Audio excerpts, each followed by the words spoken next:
em nome de Kugom, muito obrigado por terem disponibilizado o vosso tempo para vir falar conosco. Estava por acaso há pouco tempo a falar com o João. Esse debate é um pouco mais de um bate-papo do que um próprio debate, por causa do tema, né?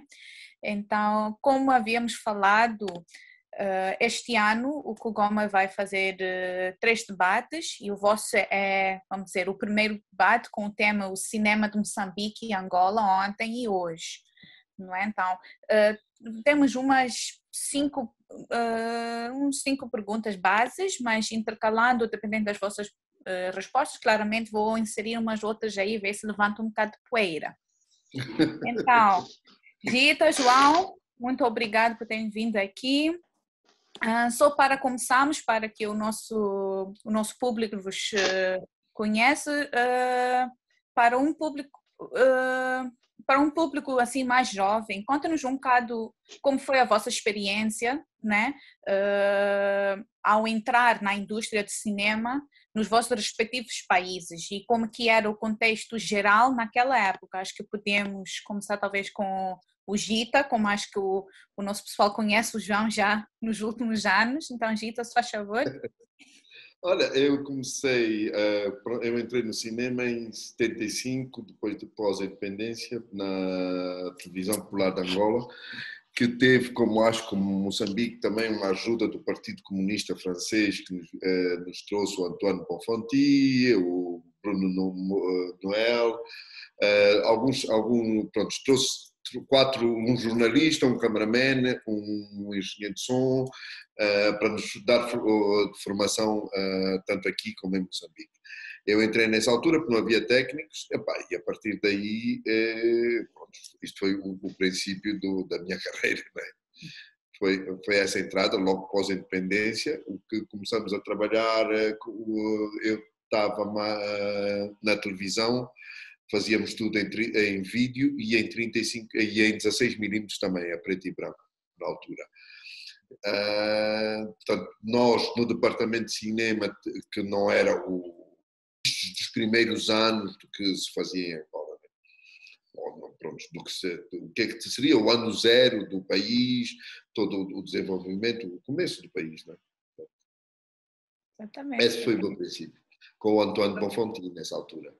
Acho que ele também esteve em Moçambique, se calhar até antes, não é, João?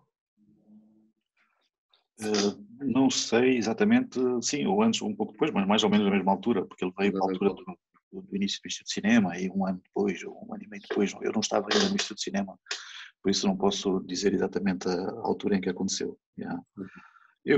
Eu entrei no cinema através da imagem, no sentido global, porque eu comecei por fazer fotografia, foto fixa, e pronto, foi uma pequena paixão, e no sítio onde eu vivia, que era uma cidade pequena, Climane, não havia cinema, não é? Nem televisão sequer.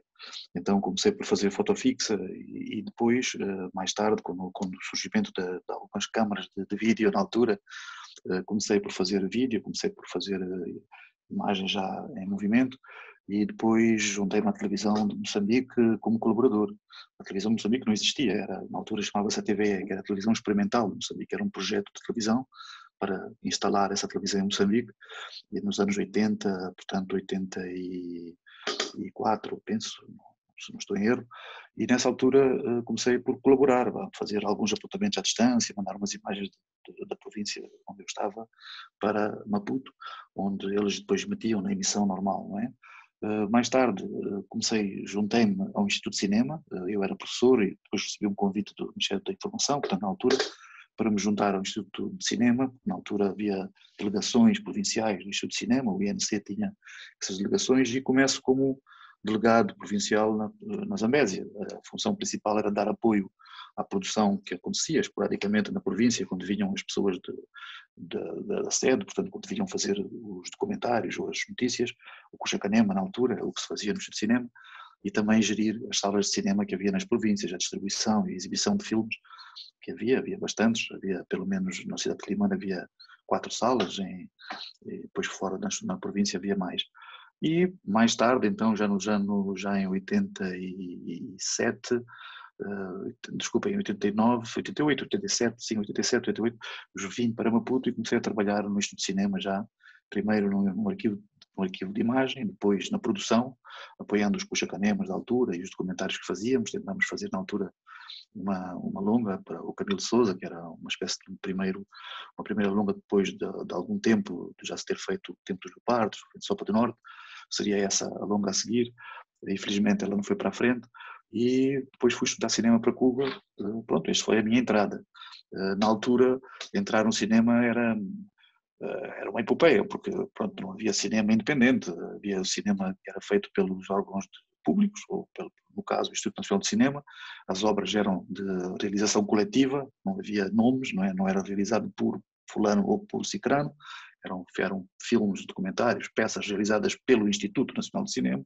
Portanto, não era fácil, as pessoas eram contratadas como trabalhadores, portanto não era muito uma arte, era mais um trabalho.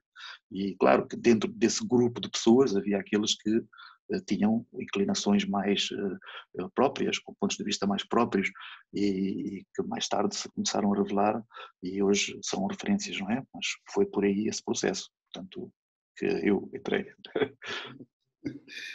A malta aqui, em relação, pronto, eu disse mais ou menos como entrei nessa altura com o António Bonfanti, etc. Eu e o Zezé já estava também como realizador de telejornal. Mas nessa altura a malta começou a fazer aqui, foi aqueles documentários, portanto, que era o Rui Duarte Carvalho, foi o primeiro realizador com quem eu trabalhei, depois houve, logo após aquele workshop, aquela formação que o Antoine deu, não é? E nessa altura a malta começou a fazer alguns documentários, ainda nos anos 60, fizemos mesmo vamos dizer, por encomenda do MPLA, por exemplo, do Presidente da República, do Agostinho Neto, na altura, que houve o Carnaval da Vitória, houve outro filme que fizemos para levar a Cuba, na altura, nos anos 70, que era sobre o herói da juventude angolana, quando foi em 78 o Festival da Juventude Socialista em Cuba, e nessa altura a gente também fizemos um documentário sobre o Hoje Ainda, que era o herói da juventude angolana, realizado pelo João Jardim. Portanto, fizemos alguns documentários nessa altura e eu estive a participar porque nós fazíamos, sobretudo, cobríamos tudo que era para a televisão em cinema, mas também tínhamos algum departamento onde já havia realizadores, não é? Portanto, como o João diz, pertencia tudo ou à televisão ou ao Instituto de Cinema, porque estávamos juntos. A única, pronto, os realizadores, cada um assinava, né? Embora o produto fosse da televisão ou do Instituto de Cinema, como sempre. Né? Mas pronto, houve o António Olo, a gente já participei nessa altura, antes da minha saída de Angola, com alguns realizadores, o Asdrubal, o António Olo, o Rui Duarte Carvalho, e depois disso algumas coisas militares também, e depois dessa altura parti no final dos anos 70 para Paris, onde reencontrei o Antoine Bonfanti, e a partir daí que me tinha prometido um estágio em Paris e tal, e a partir daí começou uma outra carreira que é mais aberta, em relação mais internacional do que em Angola mesmo. Mas esses foram os meus primeiros passos até ir para Paris. Portanto, era tudo mais na base de documentários e coisas assim. E aqui em Moçambique nós, portanto, o Instituto de Cinema sempre funcionou separado da televisão. O Instituto de Cinema foi criado após a independência, foi inclusive uma das primeiras iniciativas do governo naquilo que se poderia chamar ligado à imagem, não é? Foi a criação deste Instituto de Cinema, e as pessoas que foram para ali trabalhar, algumas já trabalhavam no cinema, porque havia já uma história desse tipo de imagem, não é? Portanto, havia o visor moçambicano, Ver Moçambique, que eram newsreel feitos em 16mm, ampliados em 35 para passar nas salas de cinema, já no período antes da independência, que havia essa produção contínua desses newsreel, e havia, obviamente, pessoas que trabalhavam com os proprietários, que na altura eram portugueses e eram donos dessas pequenas empresas, ou grandes empresas na altura, que tinham equipamento, tinham mesas de edição, tinham moviolas, portanto, peças de edição, tinham as câmaras, tinham todo o processo, e havia moçambicanos que trabalhavam com eles, que eram assistentes, e alguns já faziam assistência de câmara, outros até faziam câmara, como o caso do Almada Ali, por exemplo, que vem daí, que é um dos diretores de fotografia já mais antigos em Moçambique.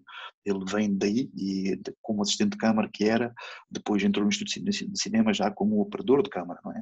E outros, o Vuvo, o Ismael Vuvo, que trabalhava no laboratório, num desses laboratórios, e alguns outros que vieram dessa época, mas também a essa altura se juntaram nomes que hoje são nomes, como Gabriel Mondlane e outros técnicos do cinema, que se juntaram e que hoje são pessoas que fazem cinema independente, são alguns produtores, realizadores, etc. Portanto, junta-se a partir daí o Instituto de Cinema, como muitas pessoas também foram pescadas, digamos, para fazer parte deste grupo de trabalho. Portanto, as pessoas foi-se à rua e disse, vem trabalhar para o Instituto de Cinema. Eu, por exemplo, comecei a dar aulas também pescado, não é? Portanto, eu estava a estudar e disseram, não, agora vais ser professor. Portanto, na altura, assim, as coisas aconteciam assim. Então, formou-se esse grupo. Na altura eu não fiz parte desse grupo, eu sou, digamos, uma segunda geração, e esse grupo juntou-se ao Instituto de Cinema e começou. E quando eu digo que não havia nomes, não havia realizadores, claro, havia realizadores que tinham responsabilidades para fazer aquele projeto, aquele filme, aquele documentário, seja o que for. Mas a assinatura, como era tudo muito político, portanto o objetivo da criação do Instituto de Cinema foi contar uma história nova, fazer chegar uma nova verdade às pessoas, não é? Portanto foi um instrumento político, e esse instrumento era assumidamente do governo, portanto era assumidamente ideológico, e não havia responsabilidade própria, portanto tudo aquilo que fazia era discutido em termos coletivos, o filme, a peça, os Cuxacanemas antes de saírem, o Cuxacanema era composto por 3 ou 4 peças, digamos assim. Essas peças eram vistas pelo coletivo, eram discutidas em coletivo e eram depois assumidas pelo Instituto de Cinema como uma obra só. E assim era, não é? Havia esses Cuxacanemas e depois também havia alguns documentários onde, com o tempo, eles foram crescendo na sua temática, mas primeiro começaram por ser meramente políticos, assuntos ligados à guerra, ao inimigo externo na altura, que eram a África do Sul, a Rodésia, não é? Que se chamava assim, portanto, hoje o Zimbábue. Portanto, fizeram-se coisas enormes e depois, mais tarde, com o desenvolvimento deste processo, apareceu a Canema, que foi, digamos, a primeira empresa moçambicana em joint venture, ou uma empresa mista entre o Estado e uma entidade privada, quando depois de terem vindo Monfanti, depois de terem vindo Godard, chegou mais tarde Rui Guerra, e com ele um grupo de brasileiros que abriram então esta empresa chamada Canema, e que foi realmente a primeira produtora independente, digamos assim, quer dizer, não completamente independente, mas a primeira produtora fora do Instituto de Cinema a aparecer em Moçambique e a fazer algumas coisas mais viradas para o social, a explorar alguns temas mais sociais, a mulher, a cultura, a arte, e aí fizeram-se com José Cardoso, Camilo de Sousa, Licínio, e fez alguns documentários a esse nível. Então, nessa altura eu não estava, portanto, eu sou mais jovem, entrei, não tão mais jovem, mas pronto, mais jovem que eles, entrei a seguir e já encontrei um ambiente um bocadinho diferente, portanto, nessa altura. Essas foram as passagens. Nós aqui, pronto, eu já falei um bocadinho da minha entrada nessa altura, mas pronto, agora desenvolvendo mais um bocadinho sobre o cinema nacional, portanto, a gente começou a fazer estes documentários e alguns filmes já que mais tarde mais desenvolvidos, que foi o Rui Duarte primeiro a fazer uma espécie de ficção, mas falando do cinema angolano, temos a Sara Maldoror, que fez aquele primeiro filme, que é o Sambizanga, a partir de um livro do Landino Vieira, que é um filme muito bonito, mas esse foi rodado, inclusive, antes da independência, não é? E depois, a partir daí, acho que entre o Rui Duarte, o Rui Duarte, o António Hall, houve algumas coisas, o Asdrubal, houve também uma coisa, porque a gente cobria tudo que era nacional, que era também a história dos mercenários, que foi um brasileiro que realizou, e fazia-se também bastantes coberturas militares, que foi uma grande ajuda que houve no cinema angolano, foi a equipa Ano Zero, que eram o Carlos Henriques, o Vítor Henriques, o Chico Henriques, a Tisha, portanto era uma equipe que veio de Portugal, de jovens que vieram de Portugal para cá logo na altura da independência e que nos ensinaram bastante, portanto depois dos franceses foi com eles que a gente começou a ganhar mais bases no cinema. Havia, como o João disse, havia uma separação, em Moçambique era separado, e aqui também havia uma separação entre a televisão e o Instituto de Cinema, só que eu pertencia a uma parte do departamento de cinema dentro da televisão, que pertencia também ao Instituto de Cinema. Portanto, cobríamos, o Instituto de Cinema na altura trabalhava em 35mm e nós trabalhávamos em 16, que era o laboratório que tínhamos na televisão. Nós era mais teoricamente para arquivos, mas a coisa acabou por se juntar toda. Né? Mas essa foi, acho que o primeiro filme angolano na altura que a Sara não era casada com um angolano, mas não era angolano e viviam fora, já no exílio, já tinham uma consciência diferente. Né? Pós-independência, aí começou a haver outro tipo de cinema, né? menos ficcionado, mais documentado, não sei quantos, mas basicamente nós começamos por aí. Houve esse filme realizado sobre os mercenários e todo o julgamento dos mercenários, não sei quantos, que foi uma coisa daquelas perdidíssimas que começou-se por fazer o Arlington Moreira, que era o realizador, um brasileiro que, como toda a gente chegou aqui, sabia muito sobre cinema, nós não sabíamos nada, e então a gente fez horas e horas de película sobre os julgamentos dos mercenários, onde não existia nenhuma claquete. Quer dizer, eram 3, 4 camas, mas não existia nenhuma claquete, porque ninguém nos ensinou que aquilo era preciso uma claquete. E isso demorou 3 anos, ou se não mais, ou 2 a 3 anos. A Cris Alton foi que o Bandino trouxe de Itália para nos resolver esse problema, porque tínhamos 30 ou 40 horas de material e que nada sincronizava, né? Foi muito difícil. E nessa altura a Cris esteve aqui, pronto, aí saiu um filmezinho, mas de 30 ou 40 horas de arquivos de filme, aquilo era muita película, foi muito desperdício de facto. Mas pronto, a gente vai aprendendo também com os erros. Exatamente. E agora, através daquilo que é a vossa experiência, observação, não é? E isso, tipo, claramente traz uma opinião vossa. E como que diriam que o cinema evoluiu, então, nas vossas respectivas países, desde aquela altura e aquilo que vocês veem agora? Olha, eu acho que nós temos, isso é uma pergunta muito, digamos, muito ampla, porque a evolução é evidente que ela existe com o tempo, e a evolução acontece em diferentes campos, não é? Há a evolução tecnológica que permite que hoje se façam bastantes coisas de forma diferente e mais acessível e rápida do que antigamente. Essa evolução tecnológica hoje abre portas para a exibição por diferentes meios daquilo que nós antes só tínhamos a hipótese de trabalhar em película e de exibir na sala de cinema. Portanto, assim era o cinema. E isto era limitativo. Portanto, por isso é que havia uma espécie de elite que fazia cinema. Portanto, não era um instrumento democrático. Ele só era democrático a partir do momento em que ele é exibido. Aí era para todos. Mas até que ele chegasse a essa fase, era completamente elitista. Portanto, primeiro era caro, segundo os meios quem ainda tinha esses meios eram muito poucos, o acesso a esses meios era completamente difícil e impossível para a maior parte das pessoas. Ou tinhas um cineclube que fazias parte e que também foi um polo importante para o desenvolvimento de criação, não é? Por exemplo, em Moçambique, José Cardoso aparece a partir de um cineclube da Beira, portanto, ou tinhas uma camarita tua que fazias à tua maneira com vídeo com 8mm, Super 8, e depois mandavas revelar e era uma coisa privada, porque de outra maneira era impossível. Isso é uma diferença fundamental. Hoje em dia, qualquer pessoa pode fazer um filme com poucos meios e chegar ao mundo inteiro. Portanto, há uma mudança completamente nesse processo. Depois também há o processo político, que na altura era completamente monopartidário, era um governo que tinha uma visão muito clara daquilo que queria e lutava para que isso acontecesse a qualquer custo.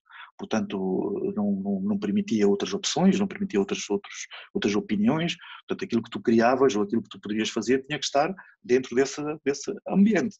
Obviamente que depois, quando apareceu o multipartidarismo, e eu penso que em Angola o processo é o mesmo, aconteceu uma liberdade de criação diferente e os produtores independentes, não só o multipartidarismo, mas também a economia de mercado, que mudou a realidade de cada país, porque a partir do momento em que tu podes ter a tua própria empresa, podes fazer o teu próprio negócio, podes investir no teu próprio equipamento, etc., abriram-se portas completamente diferentes. Portanto, as mudanças políticas, as mudanças tecnológicas trouxeram estas alterações todas no ambiente do cinema em qualquer país do mundo, não é? E nós não fomos exceção. Obviamente que aquilo que era feito por meia dúzia de pessoas, por meia dúzia de iluminados ou pessoas com capacidade, com sorte, que tiveram a oportunidade de entrar nesse espaço, passou a ser democrático. Eu, se quiser ser cineasta, eu posso trabalhar para ser. Se sou um bom cineasta ou mau, se tenho sucesso ou não, isso é outra conversa, mas eu posso ser. Eu posso hoje dizer eu quero ser um cineasta, eu quero fazer cinema, eu quero fazer som, eu quero fazer edição e fazer sem ter que depender de ninguém. E isso antes era impossível, não é? É impossível. Hoje o cinema começa a ser outra vez, ou começa a ser outra vez, não, começa a ser pela primeira vez, ou quando eu digo hoje, não é o dia de hoje, mas de há uns anos esta parte, uma arte também um pouco individualista, o que não era até à altura. Portanto, o cinema sempre foi uma arte coletiva. Era preciso muita gente para fazer cinema. E hoje começa a ser preciso menos gente, digamos assim, dada a tecnologia e os meios existentes. Então essas mudanças todas impactaram todo o processo. E obviamente que isso traz uma maior quantidade de filmes produzidos. Também temos que ver que filmes é que estamos a falar, que tipo de filmes é que estamos a falar. O que é um filme? Okay, vamos dizer obras audiovisuais, mais produção audiovisual, mais produção, uma quantidade maior de opções é disponível para o público, há mais canais de televisão, há mais salas de cinema. Infelizmente no nosso país não há, mas a tecnologia permite que haja mais salas de cinema. Antes o filme tinha que viajar. Eu fiz um filme, inclusive o Último Voo de Flamingo, que é a minha primeira longa-metragem, ela está em película, quer dizer, ela foi feita em película, era preciso ter 2 latas enormes, com 2 rolos enormes, ou 3, conforme a duração do filme, cada lata pesa não sei quantos quilos, porque era preciso viajar de um lado para o outro, era preciso comprar, pagar essas latas, fazê-las chegar à sala de cinema, preparar essa exibição. Portanto, este processo todo mudou, e obviamente que esta mudança tem como consequência todos os fatores ligados a ela, portanto a facilidade. Agora, também mudou este ambiente crítico, este ambiente, o ponto de vista, quais são os temas que nós vamos fazer, como é que nós os abordamos, tudo isso mudou e hoje temos mais jovens, temos que antigamente, portanto nós não poderíamos ter esses jovens a entrar no cinema, porque não era possível, era completamente impossível. Hoje tens pessoas cada vez mais jovens a fazer cinema, a fazer parte das equipas, a colaborar com produtores mais experientes, a trabalhar em produção própria ou em coprodução. Portanto, há muito mais oportunidades do que havia há algum tempo atrás. Sobre aquilo que a sua experiência, a sua observação nos últimos anos, não é? E o que tu dirias que o cinema evoluiu em Angola, desde aquela altura e agora? Se tu achas que houve alguma evolução? Houve uma grande evolução, certamente houve uma grande evolução no cinema angolano. Eu tenho a certeza que o João hoje em dia conhece melhor os filmes angolanos do que eu, porque eu acabei de chegar agora e há muitos que ainda não vi, não é?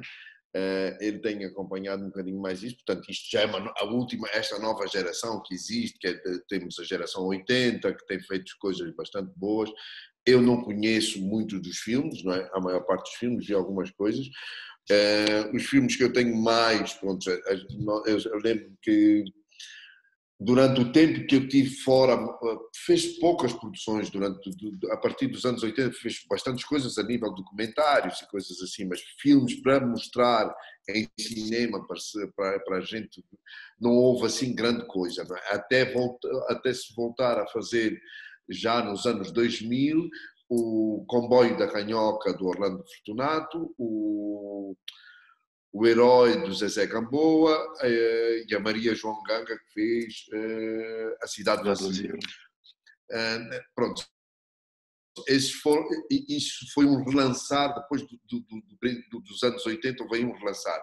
Durante os anos 80 e 90 houve algumas coisas feitas pela TPA, como com Gucci dos Santos e outros que eu não me lembro exatamente os nomes, porque não estava cá, portanto não participei, não me lembro muito bem, mas nessa não houve assim grandes coisas feitas. Houve um período, logo depois da independência, houve um período em que se fez bastantes coisas e depois houve um stop e voltou-se já nos anos 2000, que já é outro tipo de cinema, já são aquelas longas metragens mais organizadas, mais custosas, sobretudo, com ficção, com atores, com isso tudo. Portanto, já um cinema de projetar, de poder ir a festivais, já não era aquele nosso cinemazinho que passava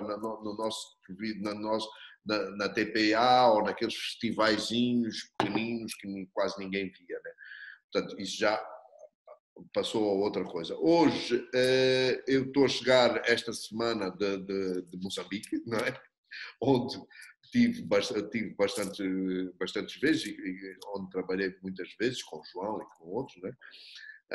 Portanto, por isso é que eu dizia há pouco que às tantas, a nível do novo cinema angolano, o João, que tem estado em quase todos os debates e não sei o quê, conhece mais as coisas mais recentes, que eu ainda não vi o Santana, ainda não vi estes últimos filmes, tem outro de que se fala muito, que é o ar-condicionado, tem algumas coisas, pronto.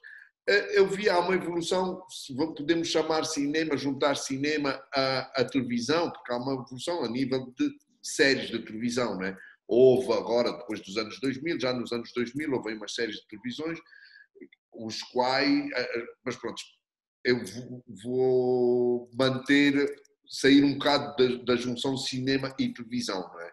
Se queremos falar de cinema, não é? Portanto, não considero essas rainhas gingas e não sei o que, muito uma parte de cinema. Acho que isso é mais televisão do que outra coisa, né? Embora o nosso cinema passe nos dois sítios, mas pá, não é cinema. Embora para a indústria cinematográfica seja muito bom haver as séries de televisão.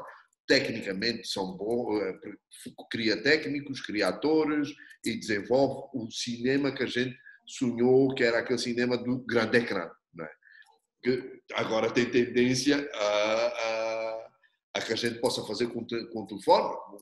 Há pessoas que fazem filmes com telefone e, como o João dizia, que consegue-se ter um público, quer dizer, um número de público enorme que o pequeno ecrã hoje em dia domina, né?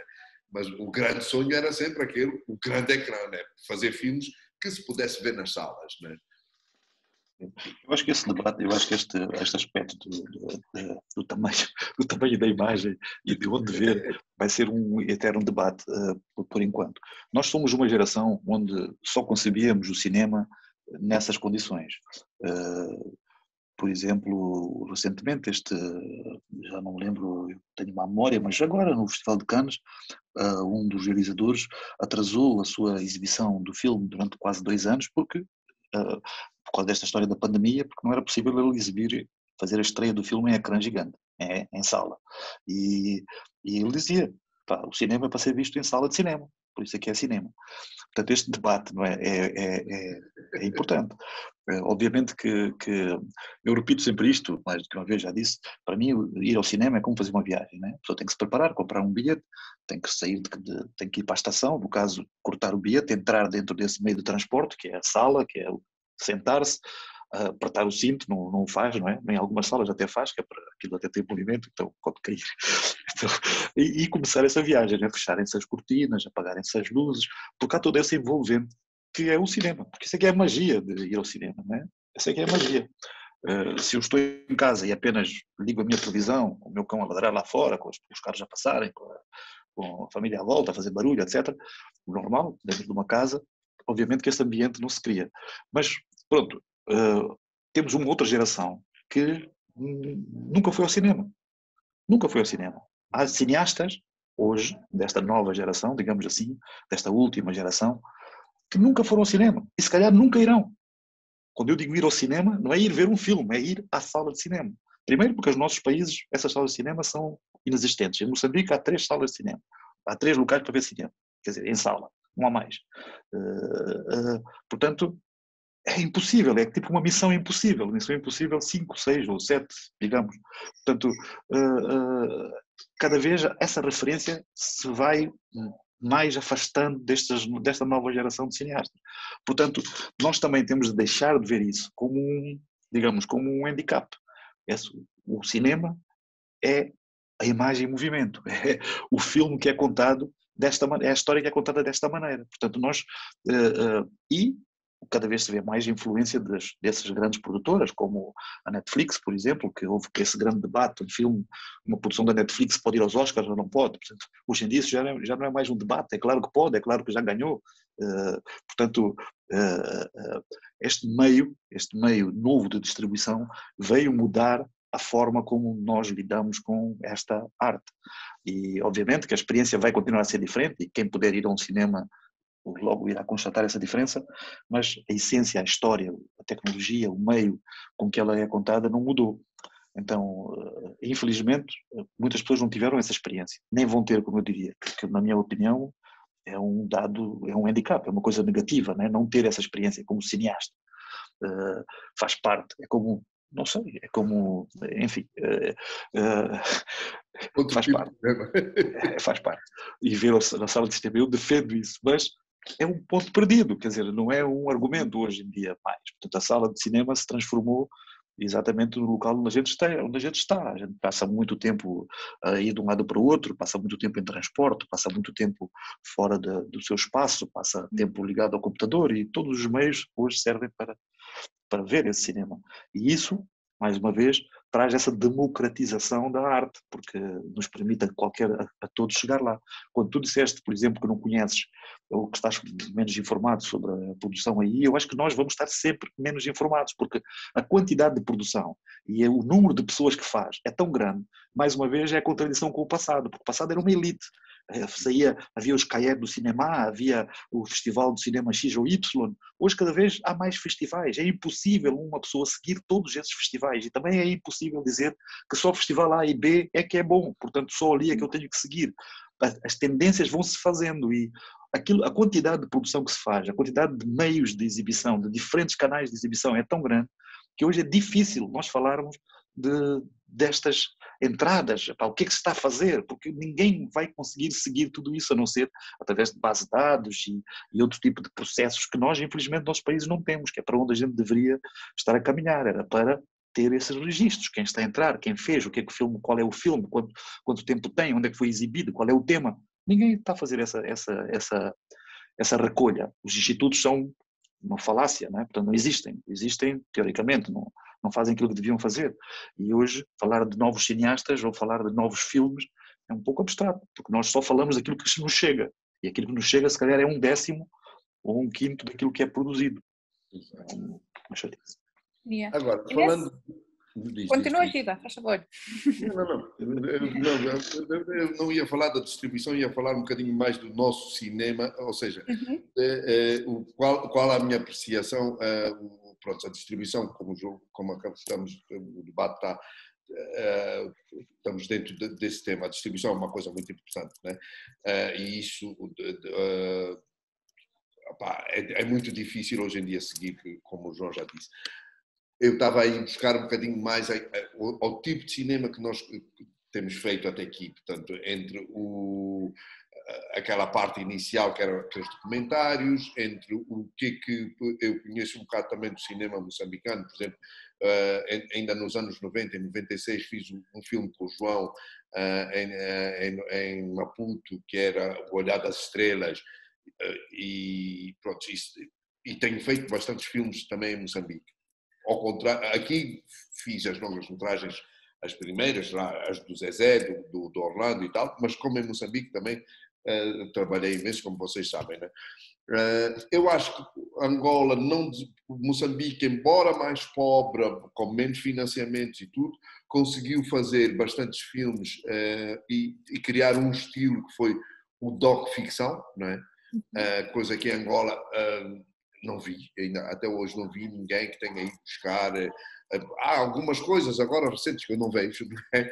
Mas filme que Moçambique fez bastantes coisas que se tornou o doc-ficção, mais ou menos, né? Ir buscar atores os verdadeiros, como os verdadeiros personagens de um fait divers, né? Como tem o Desobediência do Licínio, que é fantástico, ou que é fantástico, tens atores sublimes que são o povo e são as pessoas que viveram de facto a história. E isso deu um avanço em relação a Angola, que se baseava em fazer ou documentários ou querer fazer grandes coisas, não é? Portanto, esperamos anos para podermos ter financiamento para poder fazer uma grande longa-metragem. Enquanto em Moçambique já se desenvolveu mais cedo o trabalho de ficcionar as coisas com pouco dinheiro, com equipes pequenas, fazer-se isso. Esse desenvolvimento aqui em Angola foi muito mais difícil, não é? Eu não conheço, pronto, a par. Na altura, o filme do Rui Duarte Carvalho, ainda subsidiado e pertence à televisão popular de Angola, na altura, que hoje é a televisão pública de Angola, que é o Nerizita, que é um filme feito com os Mamuílas, que é um filme bastante interessante porque mostra é preto e branco e é no meio dos Mamuílas, dos pastores, mas que revela um bocado do que é que era o país na altura, o poder e o povo, não é? Não sei quantas pessoas conhecem esse filme, infelizmente não muitas, mas não chegou para se criar um estilo de cinema, enquanto em Moçambique isso que se conseguiu, quer dizer, o Sol de Carvalho fez A Herança da Viúva, que é uma coisa, basicamente, com muito pouco dinheiro, também, mas que é uma longa-metragem. O do Licínio fez coisas, o João, já quando eu trabalhei com o João no Olhar das Estrelas, já é uma coisa mais ficcionada, portanto, já era uma coisa maior, e depois também fez aquele, A Tempestade da Terra, de Fernando Almeida e Silva, portanto, já eram filmes, não é? Já passou, acho que Moçambique passou à frente de Angola a esse nível, quer dizer, porque foram feitas longas metragens ou ficção mais rapidamente, não é? Mas olha, estás a dizer uma coisa interessante, que é o oposto aqui. Em Angola, por exemplo, tu mencionaste vários trabalhos, até mencionaste este departamento onde trabalhavas na TPA, ligado ao cinema, e falaste de ficção da televisão. Portanto, na televisão fez ficção. E isso é uma coisa fundamental, porque a televisão de Angola, mesmo depois de tudo isso, fez séries, fez novela, fez sitcoms, e em Moçambique, contrariamente, a televisão nunca fez nada. Ou fez pequenas experiências de ficção, que são quase nada. Portanto, esta televisão nossa nunca enveredou pelo lado da ficção. Todas as produções de ficção que teve foram curtas, foram mais ou menos sponsorizadas por ONGs, porque era o processo de transição para a democracia, então foi feita uma pequena série, depois era uma campanha do HIV, depois foi feita uma pequena série, mas experiências assim.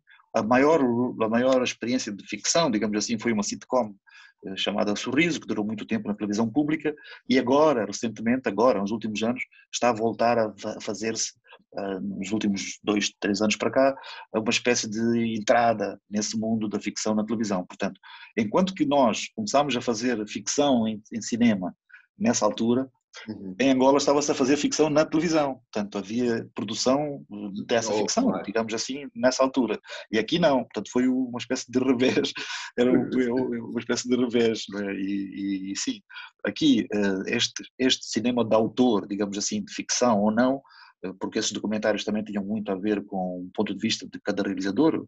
Na altura, isto sublimamente feito pelo Licínio, não é? Portanto, que trouxe o Licínio, o Sol, o Camilo e mais alguns realizadores que trouxeram esse ponto de vista autoral dentro do documentário, que na altura se fazia, foi fundamental, sim, para o surgimento de uma nova forma de fazer cinema, não é? E, através de prestação de serviços e de colaborações com estações de televisão internacionais, fez essas primeiras produções, que não eram coproduções, eram produções desses canais, como a BBC, por exemplo, Channel 4 da Inglaterra, ou Arte em França, que tinham fundos disponíveis onde estes realizadores, portanto, através da sua iniciativa, das suas produtoras, foram buscar esses fundos para poder fazer. E isso, sim, já era televisão, não era cinema, era televisão, mas não era ficção. Portanto, essa é uma diferença interessante. Channel 4 que era o Africa Dreaming, né? Sim. O Olhar das Estrelas também faz parte disso, portanto, que Sim. foi uma coisa feita em 6 países africanos, mas eram curtas-metragens, não é? Portanto, esse foi mais SABC, porque a SABC fez a sua primeira iniciativa em África, digamos assim, depois do Rainbow Nation, não é? Depois da abertura, digamos assim, da África do Sul, eles lançaram dentro da produção da SABC esta abertura para a África e disseram vamos fazer uma série de ficção com 6 países africanos e fizeram Moçambique, Zimbábue, Tunísia, África do Sul, Namíbia e Senegal, acho. Não. Senegal e Mauritânia. Tunísia, Mauritânia, exatamente. Então aí fez-se esta série que permitiu estas curtas-metragens de ficção terem sido produzidas nessa altura. Anos 90. Uma coisa interessante aqui, ao ouvir-vos a falar das vossas experiências, é que vocês trocaram de lugares, não sei se vocês notaram. Gita, tu já trabalhaste em tantos filmes, a maioria deles moçambicanos. João, acabas de fazer um filme agora que o tema é, tipo, os raízes são em Angola. Agora, levando isso, qual é a vossa experiência estar aí a trabalhar em... Pronto, são culturas mais ou menos relevantes, mais ou menos o mesmo, mas ao mesmo tempo muito distintas em termos que não são os mesmos. Então, qual é o vosso... O que vocês podem comentar sobre isso? João, a tua experiência ter feito o Avó de Vanova, uma história que é angolano, mas obviamente tem ligações com Moçambique. E o Gita, a tua experiência sendo um angolano, viveste experiências angolanas, mas sempre foste puxado para o lado de fazer produção moçambicana. Eu não só trabalhei esse tema, digamos assim, como também eu fiz filmes em Angola. Eu estive a trabalhar em Luanda, fiz 2 filmes, 2 longas, trabalhei no Comboio da Calhoca e trabalhei também neste filme que o Gita falou, da Maria João, que foi A Cidade Vazia. Portanto, eu acho que nós, graças ao Espírito Santo, não sei, graças à vida, isso é que é o importante, nós temos, felizmente, de trocar experiências e de trabalhar uns com os outros, e sempre trabalhamos muito em coprodução, em colaboração, mais do que coprodução, muito em colaboração, ajudando-nos, não é? Acho que isso foi um salto muito importante para o desenvolvimento da arte nos 2 países. Nunca estivemos isolados, tanto com Portugal, com Angola, houve sempre muito esta colaboração e sempre esta amizade que se foi criando através do trabalho, e não só a nível de um filme especificamente, mas a nível do desenvolvimento do cinema em tanto que tal, porque sempre discutimos estes temas e sempre trabalhamos em função de desenvolver o cinema em cada um dos países, portanto através da legislação, através do incentivo à produção, à formação. Nós fizemos muitas ações de formação onde se juntavam pessoas de diferentes países, portanto, e isso é positivo, acho que isso foi muito importante.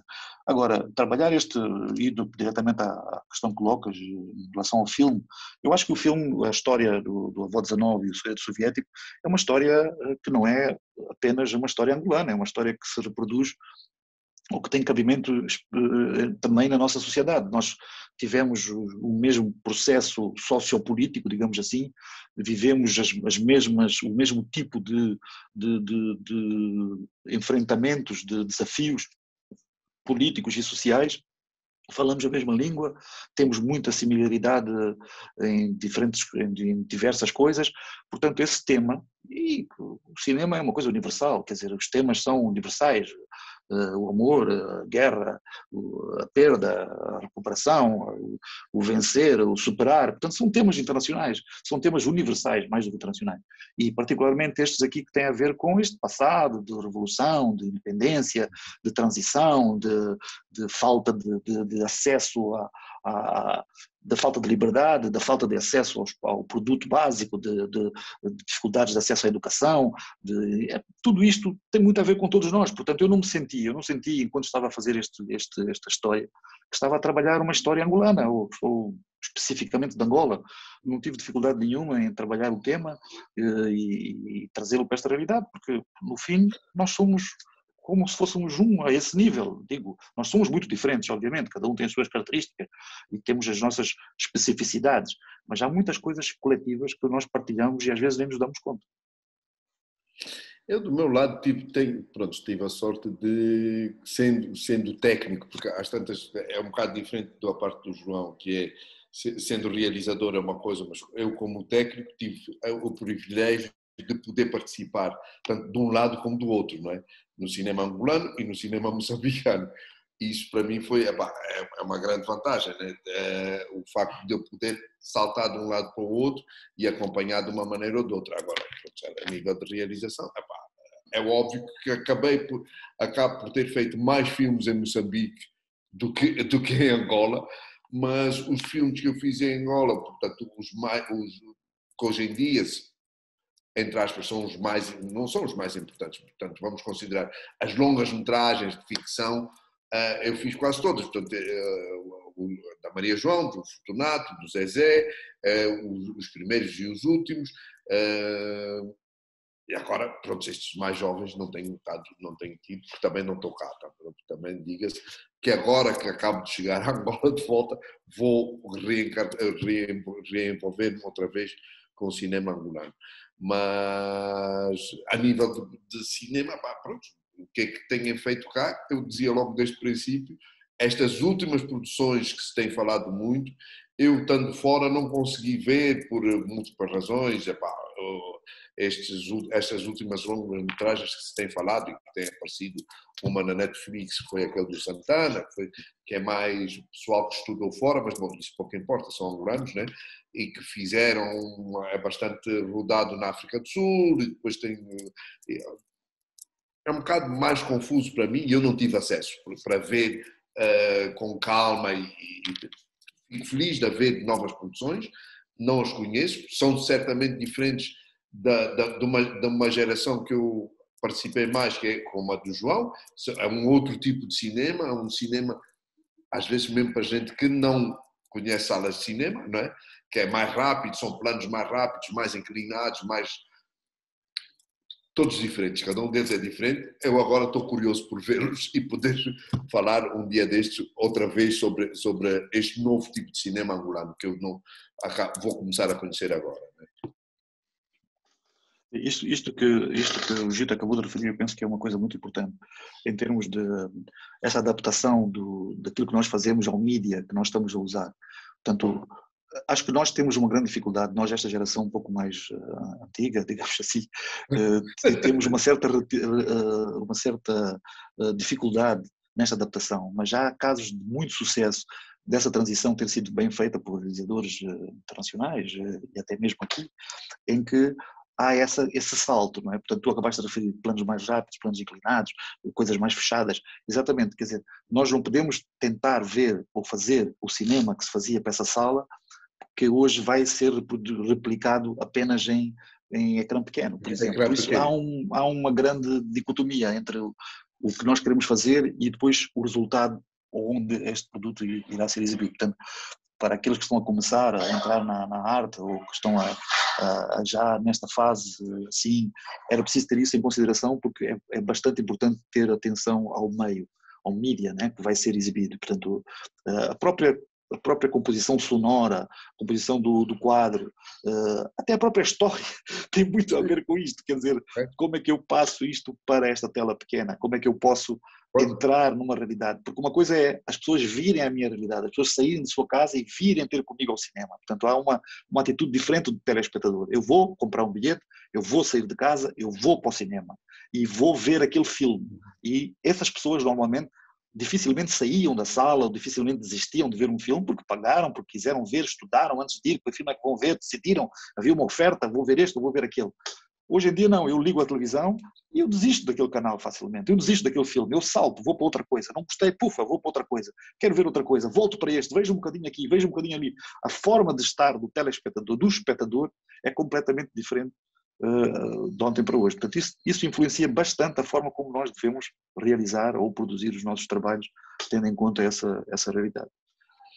Mas uma coisa só, o Gita também não tem só a experiência de Moçambique e Angola, o Gita também trabalhou nas Maurícias, também trabalhou não sei para onde, em França, portanto, esta é uma das vantagens de fazer aquilo que nós fazemos. E o Gita como técnico teve talvez muito mais experiência, até os produtores também, os realizadores menos, mas os produtores, os técnicos têm mais oportunidades de trabalhar em diferentes países e de experimentar diferentes formas de trabalhar, dada essa situação. Nesse sentido, vocês acham que tipo, a minha geração, vocês já mencionaram que vocês acham que por causa do avanço da tecnologia nós temos muitas mais oportunidades, muito mais, vamos dizer, espaço para nos desenvolvermos filmes e tudo mais. Vocês acham que essas oportunidades estão perdidas em nossa geração? Perdido? Não percebi bem que essas oportunidades são perdidos, que nós não estamos a agarrar a oportunidade da maneira que devíamos, porque eu sei que muitos da nossa geração, nós sabemos, entre aspas, que temos muito mais oportunidade, temos muito mais oferecidos a nós para que possamos fazer mais em termos de cinema e chegar a novos níveis, mas daquilo que vocês passaram para chegar onde vocês estão hoje, acham que nós não estamos a aproveitar como devíamos as oportunidades que temos? Eu acho que vocês têm tantas oportunidades, mas tantas, que é muito difícil. Para nós foi um privilégio ter menos. Porque hoje em dia, bom, voltando à questão da projeção, não é?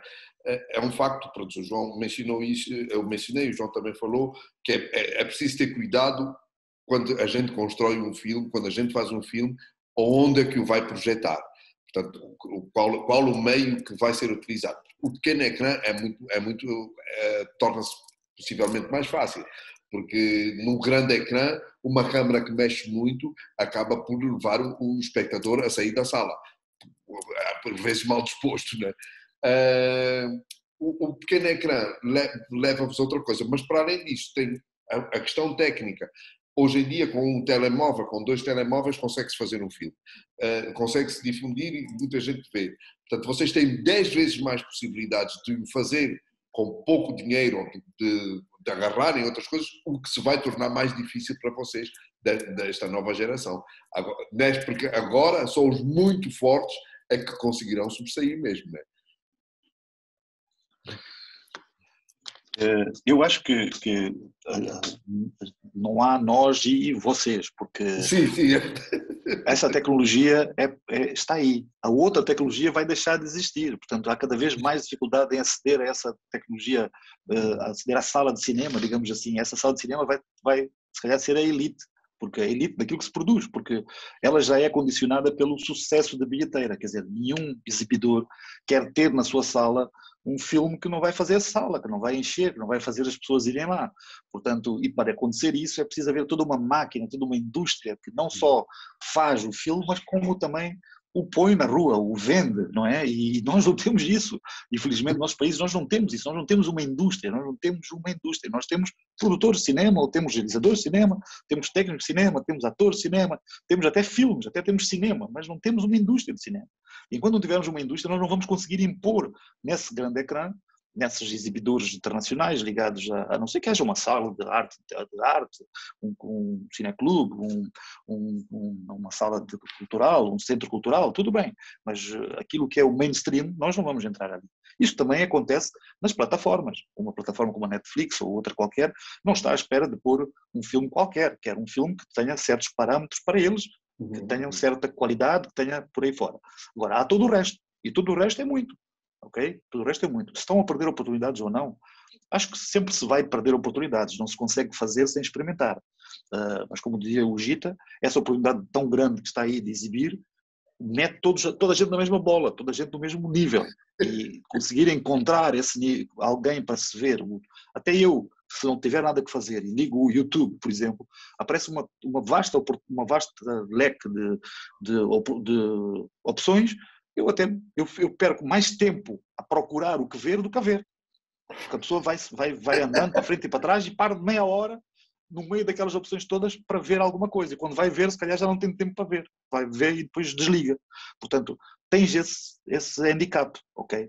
Ou és bem informado, sabes fazer um search, sabes o que tu queres ver, etc. Isso também não é toda a gente. Também é um nicho de pessoas que funciona dessa maneira, com a internet, ok? A maior parte das pessoas vai lá e liga o YouTube e começa a fazer zapping ali no YouTube, como se estivesse a fazer na sala, no canal de televisão. Só que o canal de televisão havia 4 de antes, hoje há 18 em Moçambique, havia 20 ou 30 no Pay TV, hoje há 300, e vais ao YouTube e tens 1 milhão. Portanto, tens essas diferenças todas, né? Portanto, as oportunidades com certeza vão continuar a ser perdidas, mas isso não é mau. Acho que isso não é mau. Agora, acho que há uma coisa fundamental, quando eu ia fazer um filme, eu ia fazer o meu filme, eu quero fazer um filme por alguma coisa. E eu trabalho tanto para fazer este filme que eu não vou desperdiçar esta oportunidade.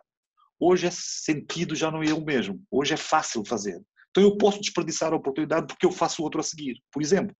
E isto vai aumentar a quantidade de coisas que não têm qualidade, digamos assim. Portanto, isto é negativo, ok? Estamos a fazer muito mal e pouco bom. Mas isto é um processo. Depois ele vai sendo afunilado, digamos assim, não é? Ele vai sendo depurado e vai acabar por sair aquilo, vai ficar aquilo que fica, aquilo que vale a pena. Não é? Vai lá, Nilda. Pronto, ao chegar ao fim, tenho mais uma pergunta antes de chegarmos às palavras finais, né? Ao ir para trás, né? Pensando em tudo que vocês já passaram, que vocês já viram hoje, que vocês já sabem que vai acontecer amanhã, o que teriam feito de diferente no vosso percurso profissional? Tudo pelo filme. Agora batei-te com essa. Tudo pelo filme. Não há nada de diferente. É sempre tudo pelo filme. Não é? Para mim, no meu caso, e acho que no caso do João também, não sei, mas ele pode dizer. Sim, eu acho que sim. Eu acho que o fazer diferente ou não, esse tipo de questão tem a ver. Tudo é possível e tudo é impossível. Portanto, as circunstâncias determinam os caminhos a seguir e a vontade de fazer.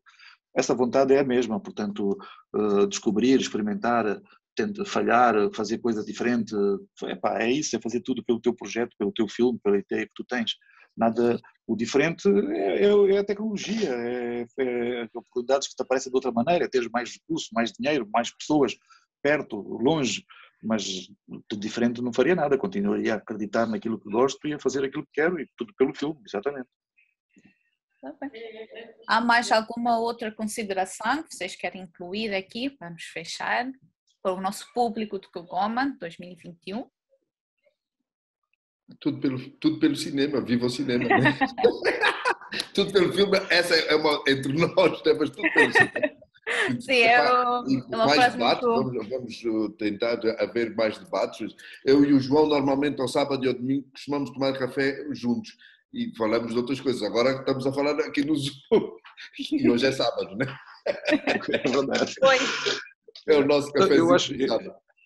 Eu acho que gostaria de dizer uma coisa. Eu acho que estas oportunidades, como por exemplo o Goma proporciona a estes novos autores, são oportunidades únicas, porque é a tal diferença que vai fazer, o que vai mostrar, portanto, como há tanta coisa a acontecer. Estes pequenos festivais, estas mostras, estas exibições e estas discussões e conversas permitem juntar e mostrar daquilo que se foi feito o que é que sobressai. Portanto, no fundo era só chamar a atenção para isto e dizer a estes novos cineastas ou jovens cineastas que aproveitem essas oportunidades, quer seja do Kigoma, quer seja de outra organização qualquer. Em Moçambique, felizmente, estamos a ter agora umas 3 ou 4 iniciativas deste género que estão a dar prémios, a premiar trabalhos de curta-metragem, ficção, documentário. Isto é uma forma de tornar esses trabalhos conhecidos, que de outra forma iriam passar despercebidos. por exemplo, um dos filmes que está no Kugoma neste momento, em competição, digamos assim, neste nosso festival, está a ser exibido por um canal de televisão hoje.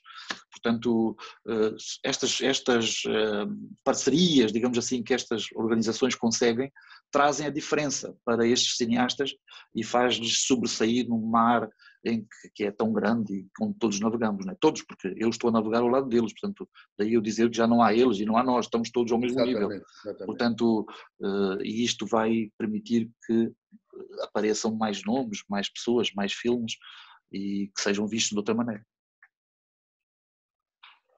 Bom nível. Rita, João, mais uma vez, sempre é um prazer conversar convosco, sempre saio com alguma coisa de nova na minha experiência. Quero agradecer mais uma vez em nome de toda a equipa de produção de Kugoma. Obrigado pelo vosso tempo. Rita, espero que essa tua mudança para Angola seja frutuosa, tudo de bom para ti, João. Até os próximos produções juntos, tanto no Kugoma, tanto em outros aspectos. E, muito obrigado por terem partilhado conosco, com a nossa audiência, né, do festival, a vossa experiência na indústria de cinema, tanto mais informações angolanas, tanto em Moçambique e os outros pontos também. Sempre estamos interessados de aprender de vocês e conseguirmos atingir novos patamares através da vossa experiência.